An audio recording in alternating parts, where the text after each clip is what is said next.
A blip. A second. Half a second. That's how much a photo used to catch. A tiny blip. There used to be stilted set-up scenes where everyone may as well have been statues, or fake bullet points of holidays, birthdays, Christmases, achievements. You had your roll of film, and you hoped for the best. But now, with the birth of the internet and digital cameras, they capture, well, everything. You take 100 and delete the ones you don't want. The unflattering ones, the embarrassing ones, the useless ones, and the ones that tell the truth. So all you're left with is the perfect picture. This is me and Ruby. This is the last picture we ever took together. Look at it. You'd never know. And this is the first. Donnie's house party. And that's Donnie there in the middle, grinning away like the retard he is. She was being chatted up by this Mexican dick. And as soon as I arrived, I couldn't take my eyes off her, but I couldn't get close to her as my ex-girlfriend was there.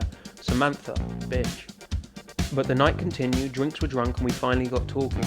She was a model. We talked about our childhoods, where we studied, our dreams, everything. We clicked. This was it.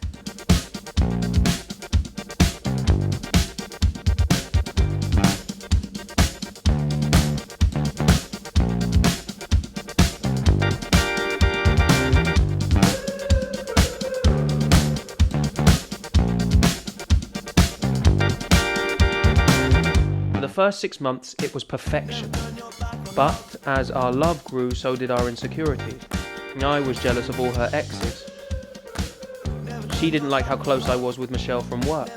We started arguing over little things at first, but then they became more personal, more vicious. On the day this photo was taken, we broke up. I'm not sure who suggested it, but we both wanted it. Freedom. I once again entered the glorious world of the single man.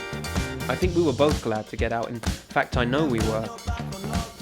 But then, after a few weeks, I started to miss her. Started to miss her a lot. She wasn't missing me, not at all. She was like every woman I'd ever been out with. Once she was out, she didn't want back in. Oh, I loved her. I needed her back. I called her every day. I obsessively went through her pictures. I don't know when it began, but once I started following her, I couldn't stop. I'd bunk off work to do it. I developed a whole schedule. I'd know what day she went food shopping, when she had to go to her agency, where she'd go with friends.